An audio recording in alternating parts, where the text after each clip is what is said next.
Sean todos bienvenidos a una nueva lección de escuela sabática, el repaso que tendremos en esta noche de la lección número 8 en los Salmos, primera parte.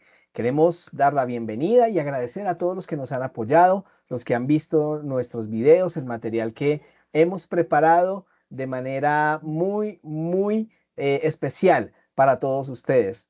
Y antes de iniciar, quiero que tengamos una palabra de oración para pedir al Espíritu Santo que nos ayude en este repaso de la lección de escuela sabática.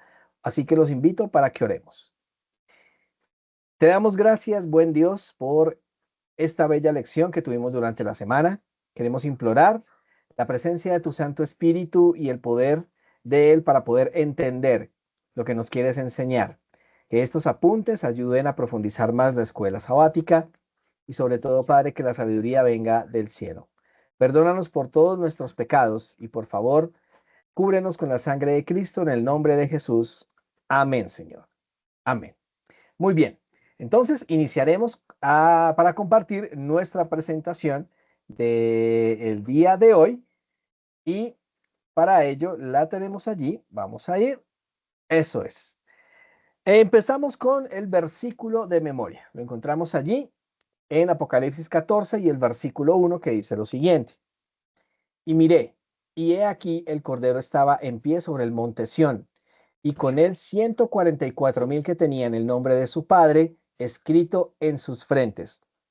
Siempre que se lee el libro de Apocalipsis, hay un afán por tratar de develar los símbolos. Los salmos, precisamente como lo dice allí la presentación, los salmos aportan al entendimiento del libro de Apocalipsis, a los símbolos del libro de Apocalipsis. Y antes de continuar, quiero regalarles una cita espectacular que la encontramos en el libro del Evangelismo o también en el libro Cristo en su santuario, que cita de la siguiente manera de la escritora Ellen White. La correcta comprensión del ministerio en el santuario celestial es el fundamento de nuestra fe. Lo repito, la correcta comprensión del ministerio en el santuario celestial es el fundamento de nuestra fe. Así que si usted quiere entender más acerca del plan de salvación, si usted quiere entender acerca más de la justificación por la fe, si usted quiere entender qué es lo que Cristo está haciendo en este momento en el santuario celestial, si usted quiere saber exactamente cuál es la labor o por qué Cristo está en medio de los 7 candelabros, como lo dice Apocalipsis 1, es necesario devolvernos a entender todo el sistema de santuario. ¿Sí? Sistema de sacrificios, lo que hacía el sumo sacerdote, lo que hacían los sacerdotes, cada mueble del santuario, eh, la forma como fue precisamente ungido y vestido a Aarón, todo eso nos va a llevar a comprender precisamente todo el plan de salvación y por eso, lo dice la señora White, la hermana White, es el fundamento de nuestra fe. Santuario, para los que somos adventistas del séptimo día, es nuestra doctrina diferencial y allí es donde se explica mejor todo el plan de salvación. Así que iniciamos con la primera parte del día domingo. Nuestro sumo sacerdote. Dice precisamente Hebreos capítulo 9, versículo 11. Mas estando ya presente Cristo, sumo sacerdote de los bienes que han de venir, por el mayor y más perfecto tabernáculo no hecho de manos, es decir, no de este edificio. Y aquí hay algo importante, y es que se nos dice que Cristo es nuestro sumo sacerdote. Entonces tenemos que devolvernos al santuario. Tenemos que devolvernos para poder entender cuáles eran las funciones del sumo sacerdote que precisamente Cristo está cumpliendo. Veamos alguna de ellas. Por ejemplo, mediador entre Dios y el pueblo. Así es precisamente que el sumo sacerdote actuaba como un intermediario entre Dios y los israelitas. Era el sumo sacerdote quien se colocaba allí, ofreciendo los sacrificios por los pecados del pueblo. Precisamente esto prefigura a Jesús como nuestro eh, mediador perfecto, según Hebreos capítulo 8 y el versículo 6. El sumo sacerdote también ofrecía sacrificios. Así que había unos sacrificios especiales en el día de expiación en el cual uno de los dos machos cabríos era sacrificado y el otro era para Azazel. Entonces, Ese sacrificio por la expiación o reconciliación, es otra forma de decirlo, precisamente era para expiar los pecados de todo el pueblo, según lo que dice el Levítico 16. Jesús precisamente se ofreció a sí mismo como el sacrificio perfecto una vez para siempre, según Hebreos capítulo 9 y el versículo 12. También tiene una labor de intercesión. El sumo sacerdote precisamente intercedía por el pueblo delante del Señor, así que de manera similar Jesús hoy intercede por nosotros ante el Padre, según lo que dice Hebreos 7:25. También entra al lugar santísimo. En el santuario, en el sistema de santuario, el sumo sacerdote entraba una sola vez al lugar santísimo, dentro del tabernáculo, ¿sí? Y allí hacía expiación por los pecados del pueblo. Precisamente esto muestra qué es lo que Jesús está haciendo hoy en día, que Jesús entró en el cielo mismo para presentarse ante Dios en nuestro favor, según Hebreos capítulo 9 y el versículo 24. Así que tenemos que ver unas características. ¿Cuáles eran características del sumo sacerdote? Primero, no podía tener ningún defecto. ¿Qué quiere decir eso? Según precisamente el libro de Levítico, quien oficiaba como sumo sacerdote, Aarón y su descendencia, no podían ser cojos, no podían ser tuertos, no podían tener ningún defecto físico, pero eso tenía un símbolo. El símbolo precisamente se trataba de la santidad y perfección de Dios, porque todo prefiguraba a Cristo, que precisamente fue perfecto y sin pecado. Así que esas características son importantes para poder entender precisamente por qué Jesús es nuestro sumo sacerdote. Y hay algo adicional allí. Jesús fue sin pecado. Me refiero a que Jesús no pecó ni siquiera en pensamiento. Eso precisamente fue lo que lo avaló para ser la víctima perfecta y asimismo ser el sumo sacerdote perfecto. ¿Vale? Así que no hubo manera que Jesús pecara, porque pues hay por allí personas que aseguran que Jesús pecó, pero si Jesús pecó no podría ser nuestro sumo sacerdote, no podría ser el garante, no habría salvación, ¿vale?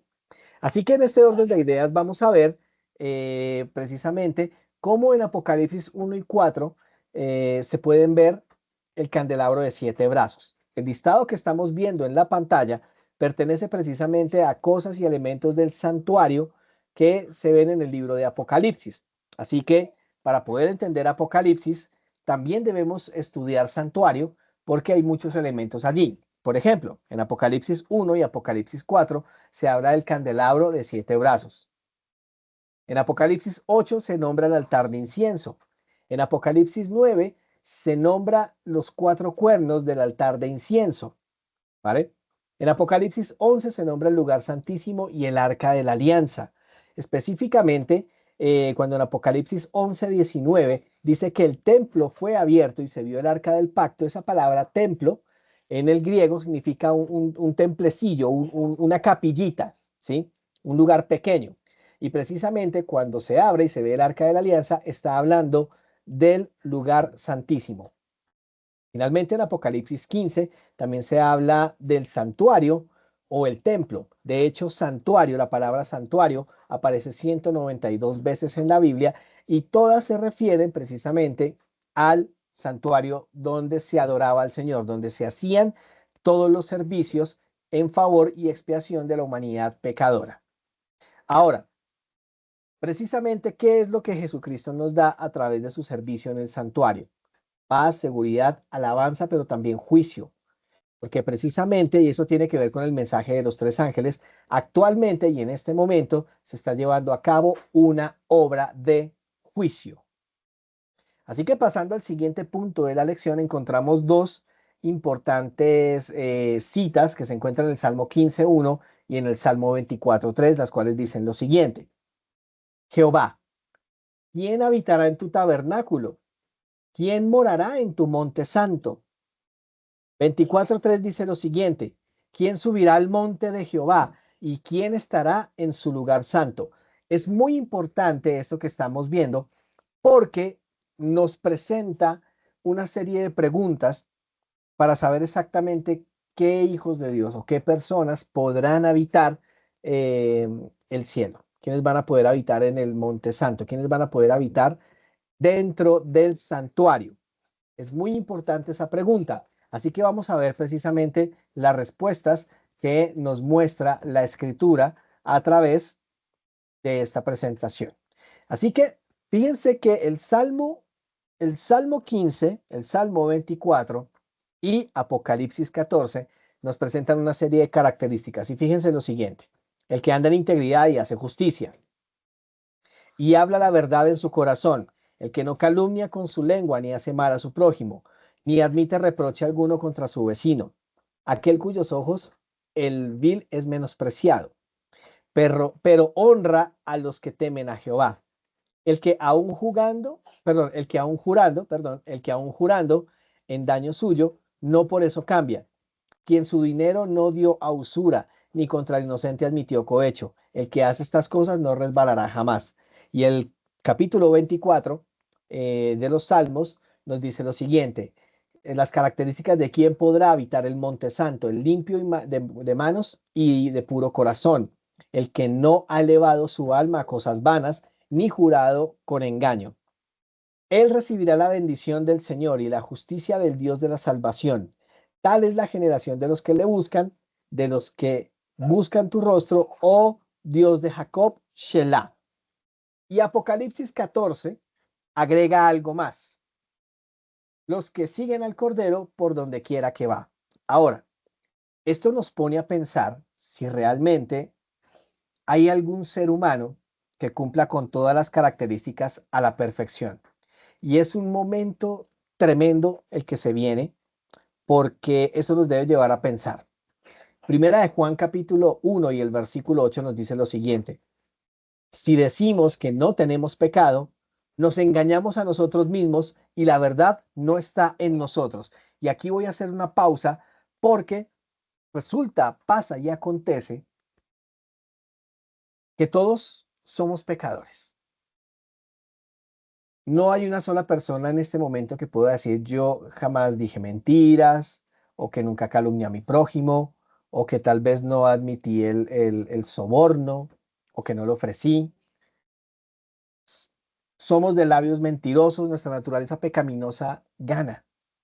Y entonces, cuando la Biblia nos presenta toda esta serie de características de las cuales vemos que son, pues precisamente, digamos, como condicionales para estar, vemos que ninguno de nosotros es apto. Ninguno. Sigamos viendo a ver qué más nos dice la escritura. Romanos capítulo 3 versículos 10 al 12 nos dice lo siguiente: como está escrito, no hay justo ni aún uno, no hay quien entienda, no hay quien busque a Dios. Todos se desviaron, a una se hicieron inútiles, no hay quien haga lo bueno, no hay ni siquiera uno. Y entonces, precisamente estoy utilizando la imagen de María Magdalena o Miriam de Magdala de la película La Pasión de Cristo, porque es nuestra condición actual. A partir de la entrada del pecado, no hay justo ni siquiera uno. Entonces, ¿cómo podremos habitar? ¿Qué hacemos? Si nos presentamos delante del Señor como estamos en este momento, no va a pasar. De hecho, nunca va a pasar. Nunca va a pasar. Entonces, ¿qué pasa? ¿Cómo vamos a acceder? ¿Cómo entonces podemos ser ese tipo de personas? Pues bien, la respuesta es Cristo. En el santuario, cuando pasaba el día de expiación, el sumo sacerdote entraba en representación de todo el pueblo. El sumo sacerdote debía hacer también un ritual de purificación, a fin de que en el momento que se presentara delante del Señor estuviera sin mancha y sin culpa. Y entonces sobre el sumo sacerdote eran colocados todos los pecados del pueblo, y él entraba delante del Señor a presentarse delante del Señor en representación de todos. ¿Cómo sabía el pueblo que el sumo sacerdote estaba dentro del lugar santísimo, delante del arca del pacto, el arca de la alianza? El sumo sacerdote tenía unas campanillas en la orla de su vestido. Todos los que estaban afuera estaban en completo silencio, de rodillas, ¿sí? Orando, suplicando por el perdón, y escuchaban las campanillas que ingresaban al lugar santísimo en el día de expiación. ¿Cómo podemos estar entonces dentro del santuario del Señor en este momento?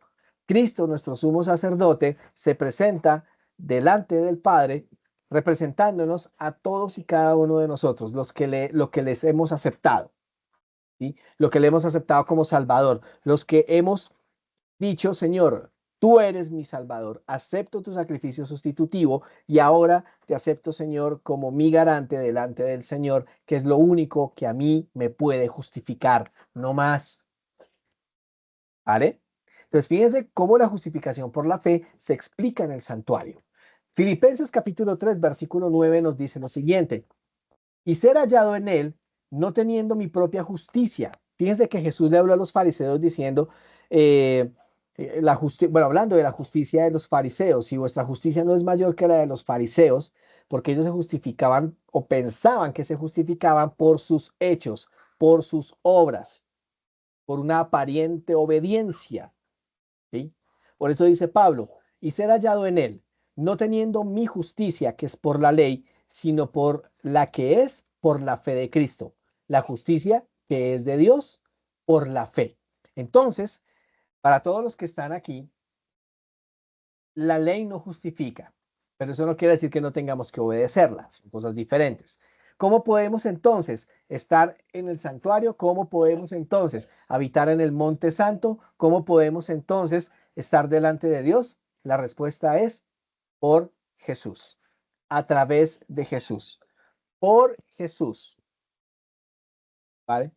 Por eso es súper importante entender el tema del santuario. Así que Jesús, siendo nuestro sumo sacerdote, es nuestro garante, es nuestro representante y a través de él es que somos justificados y podremos habitar en el monte santo. Así que precisamente en Apocalipsis capítulo 14, el versículo 1, fíjense lo que dice con detalle. Después miré y he aquí el Cordero estaba en pie sobre el monte de Sión y con él 144,000 que tenían el nombre de él y el del Padre escrito en la frente.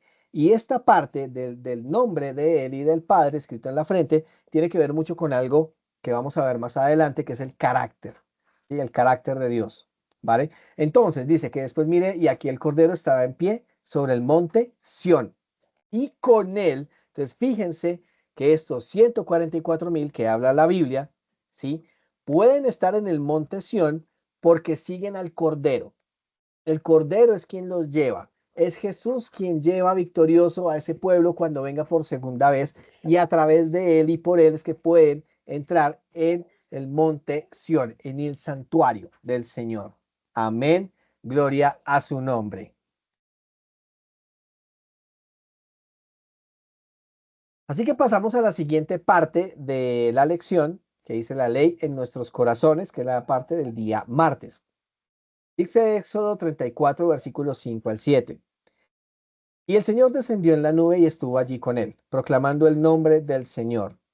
Y pasando el Señor por delante de él, proclamó: Jehová, Jehová, fuerte, misericordioso y piadoso, tardo para la ira y grande en misericordia y verdad, que guarda misericordia a millares, que perdona la iniquidad, la rebelión y el pecado, y que de ningún modo tendrá por inocente al malvado, que visita la iniquidad de los padres sobre los hijos y sobre los hijos de los hijos hasta la tercera, cuarta generación.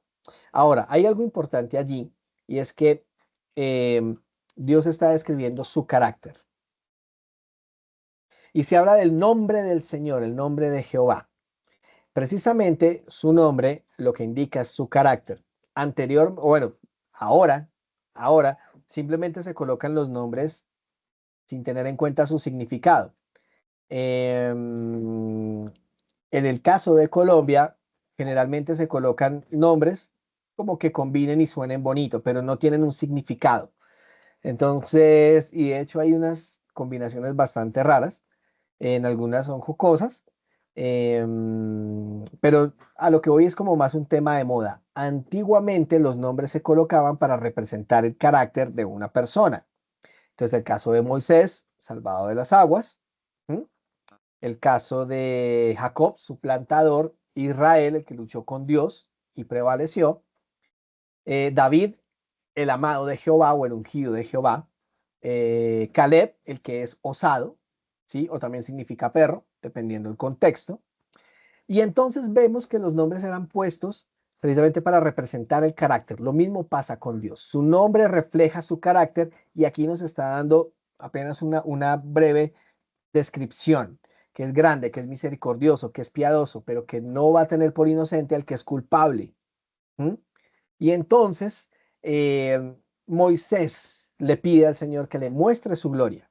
Entonces, en ese orden de ideas, vamos a ver precisamente que después de que Dios proclama esto, dice Jehová fuerte, misericordioso, piadoso, la respuesta de Moisés la estamos viendo allí en la pantalla. Entonces Moisés, apresurándose, bajó la cabeza hacia el suelo y adoró.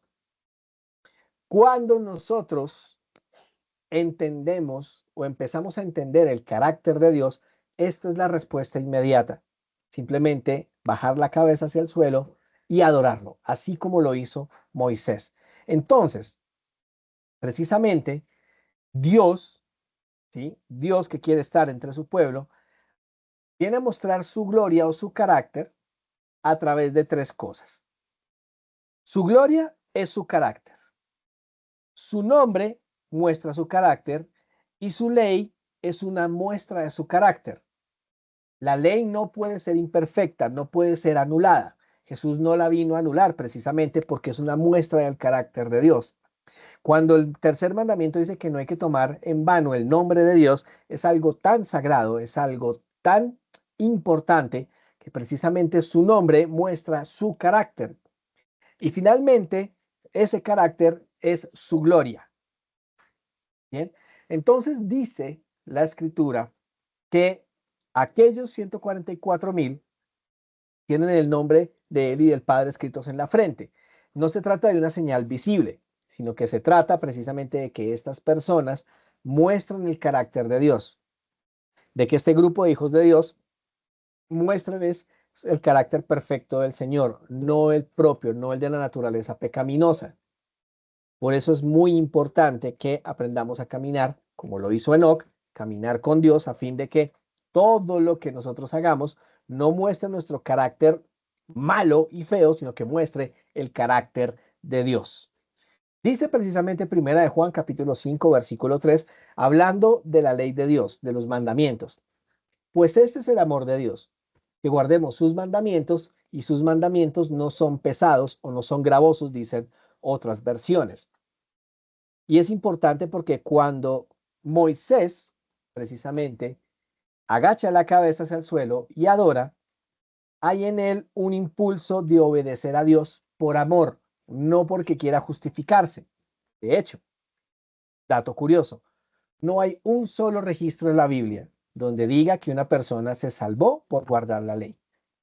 Todos fueron por gracia siempre, pero las personas que decidieron amar a Dios, que decidieron adorar a Dios, guardaron su ley por amor, no porque se quisieran justificar por ello. Así que es muy importante tener en cuenta estos tres puntos. La gloria de Dios es su carácter, su nombre habla de su carácter y la ley es un reflejo de su carácter. Entonces, Salmo 48 nos dice algo supremamente importante. Dice el salmista, el hacer tu voluntad, oh Dios, me ha agradado y tu ley está en medio de mi corazón, aquí en la mente. Salmo 119, versículo 55. Me acordé en la noche de tu nombre, oh Señor, y guardé tu ley. Así que el carácter de Dios, el nombre de Dios y la ley de Dios precisamente están entrelazados y es lo que nos permite ver su carácter, su gloria. Amén. Ahora, pasando al siguiente punto, que es del día miércoles, estamos viendo que el Salmo 5 nos muestra una comparación eh, importante. Y estamos viendo allí ese cuadro, los injustos versus los justos. ¿Qué pasará con los injustos? No podrán habitar con Dios, no van a habitar en el monte santo, no pueden entrar al santuario. Por ende, si no entran al santuario, y ustedes lo pueden ver en Levítico 16, aquellos que no se arrepienten, aquellos que no precisamente no colocan su fe, pues finalmente pagarán por sus propios pecados. ¿Mm? No adoran al Creador, importantísimo. Sus bocas están llenas de mentira y de engaño. Son personas que rechazan la ley de Dios, son personas que no temen a Dios ni le dan gloria y prácticamente si les decimos que Dios está ejecutando su juicio en este momento, prácticamente les da la misma. ¿Mm? Entonces, en ese orden de ideas, cuando vemos el contraste, ¿sí? Vemos el contraste, precisamente se nos dice que los justos sí habitarán en el Monte Santo, que adoran al Creador por encima de lo que sea, ¿m? Que no se halló palabra mentirosa en su boca, que tienen la ley escrita en sus corazones, en sus mentes, ¿sí? Me gusta ese verso de Isaías que dice, sella la ley y ata en mi ley, en mis discípulos. ¿M? Temen a Dios, le dan gloria y saben que la hora de su juicio ha llegado. Por ende, están buscando constantemente que Dios cambie su carácter, buscando una transformación, lo que veíamos en escuelas sabáticas pasadas. ¿M? Son personas que entienden su necesidad de Dios, que saben que su pecaminosidad los está dejando por fuera de la vida eterna y por eso buscan a Dios, por eso quieren a Jesucristo como su garante, como su Salvador. Así que precisamente el Salmo 5 y el versículo 11 termina de una manera magistral y dicen lo siguiente, pero alégrense todos los que en ti confían, den voces de júbilo para siempre, porque tú los defiendes, en ti se regocijen los que aman tu nombre, amén. ¿Por qué? Fíjense el contraste. Mientras los impíos estarán lamentándose lo que perdieron, las oportunidades, se nos dice precisamente a ese pueblo que confía en Dios, ¿sí? Que debemos estar alegres, que debemos dar voces de júbilo porque tenemos un defensor. ¿Cuál es la diferencia entre aquellos que no creen a los que sí creemos en Jesús y le creemos a Dios? Que tenemos quien nos defienda en el momento del juicio,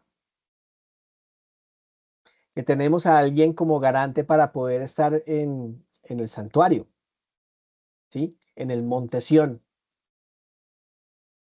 que tenemos a alguien que nos está ayudando a cambiar ese carácter todos los días, que solo bajo el poder de Él podemos cambiar, que podemos recibir el perdón de nuestros pecados. Den voces de júbilo porque tú los defiendes. ¿Mm? En ti se regocijen los que aman tu nombre. ¿Qué quiere decir todo esto? Es un mensaje de esperanza, es un mensaje de buenas noticias. Claro, por nuestro propio carácter y nuestros propios hechos estamos fuera. Todos pecamos, todos somos mentirosos. ¿Mm? Pero en Cristo podemos cambiar, en Cristo podemos acceder, en Cristo podemos lograr la salvación. Así que vamos al jueves, donde precisamente el Salmo 51 y el versículo 13 cita lo siguiente. Entonces enseñaré a los transgresores tus caminos y los pecadores se convertirán a ti. Es sumamente importante este versículo. ¿Por qué? El Salmo 51 tiene una serie de pasos. O sea, para llegar a este punto del versículo 13, el versículo 7 en adelante, bueno, desde el versículo 1 en adelante, nos muestra una serie de pasos para poder llegar a esto. Prácticamente esto, el versículo 13 es como el pináculo de lo que todo profeso hijo de Dios, de lo que todo discípulo profeso de Dios debe hacer. Entonces enseñaré a los transgresores tus caminos y los pecadores se convertirán a ti. ¿Por qué David llega a ese punto? ¿Por qué llegar a ese punto? Fíjense lo siguiente. Cuando ustedes leen el Salmo 51 desde el 1 hasta el versículo 12, David pide a Dios que lo purifique. David se da cuenta del pecado que cometió. Se arrepiente en polvo y ceniza. Siente la felicidad de gozar con el perdón y la restauración de Dios. Pide a Dios que le elimine su iniquidad y sobre todo pide un corazón nuevo. Y hay una frase que me encanta, no quites de mí tu Santo Espíritu. Son cosas importantes para poder llegar a este punto que estamos viendo de que entonces enseñaré a los transgresores tus caminos y los pecadores se convertirán a ti. Es necesario que nosotros primero andemos ese camino y reconozcamos que estamos mal, que somos pecadores, que necesitamos que Dios nos ayude, que nos purifique, que nos cambie el corazón, que no quite su Santo Espíritu de nosotros. Porque hay algo muy importante, miren, cuando una persona es tan renuente, el Espíritu Santo termina por retirarse y el pecador no se da cuenta, el pecador no sabe. Y tenemos el caso de Saúl. La Biblia dice precisamente que el Espíritu de Dios se retiró de Saúl y él no lo supo, él no se dio cuenta. Por eso es importante entender esta oración de David cuando dice, y no quites de mí tu Santo Espíritu, porque es el único que me puede redarguir de lo malo que estoy haciendo. Es el único. Es muy importante que tengamos esto en cuenta. Así que cuando ya experimentamos el gozo de que Dios nos empieza a purificar, de que Dios nos perdona el pecado, de que va a eliminar nuestra iniquidad definitivamente, de que tenemos el perdón definitivo, de que tenemos la certeza que nos está cambiando este corazón nuevo y que su Santo Espíritu no será quitado de nosotros, solo hay una respuesta para ello y es el versículo 13. Es enseñar a los transgresores los caminos del Señor a fin de que todos se conviertan al Dios. Y hay un versículo muy bueno, no lo tengo acá, pero las cosas del Señor que te lo pone en la cabeza, y de hecho es mi versículo favorito en la Biblia, es Jeremías 15:19, cuando dice, por eso así dice el Señor, si te conviertes, te restauraré y estarás delante de mí, y si entresacas lo precioso de lo vil, serás como mi boca. Conviértanse ellos a ti, pero tú no te conviertas a ellos. Es un versículo tremendo que de ahí se puede sacar varios sermones, varios sermones. Así que el camino a Cristo en la página 77 y 78 nos complementa esto tan importante y dice lo siguiente: tan pronto como uno acude a Cristo, nace en el corazón un vivo deseo de hacer saber a otros cuán precioso amigo encontró en el Señor Jesús. Cuando experimentas una relación con Dios, no tienes otra que hablar a otros de lo que Dios hizo en ti, por ti y para ti. Sigue diciendo, la verdad salvadora y santificadora no puede permanecer encerrada en el corazón. Si estamos revestidos de la justicia de Cristo y rebosamos de gozo por la presencia de su Espíritu, no podremos guardar silencio. Si hemos probado y visto que el Señor es bueno, tendremos algo que decir a otros. Como Felipe cuando encontró al Salvador, invitemos a otros a ir a Él. Y aquí es sumamente importante tener en cuenta precisamente lo que Jesús dijo. Vamos a hacer una pausa aquí y vamos a reflexionar en lo siguiente. Jesús fue claro al decir la comisión, id y hacer discípulos. Pero para ir a ser discípulos es necesario que experimentemos esa relación con Dios. Es una tarea que no estamos haciendo. Queremos las bendiciones del Señor, pero no queremos hablar de esas bendiciones con otras personas.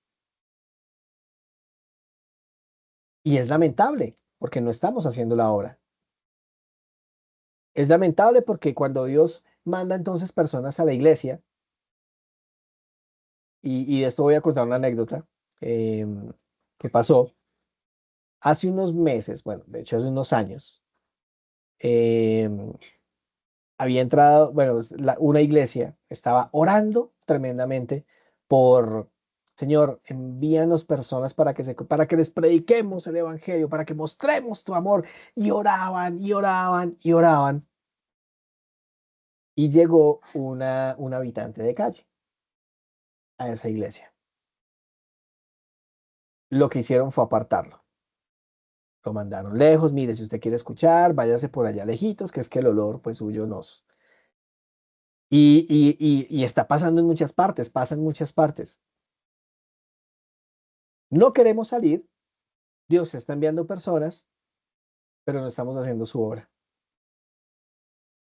Y entonces he tenido que ver con tristeza cómo estas personas son discriminadas, cómo estas personas entonces son inclusive hasta ignoradas.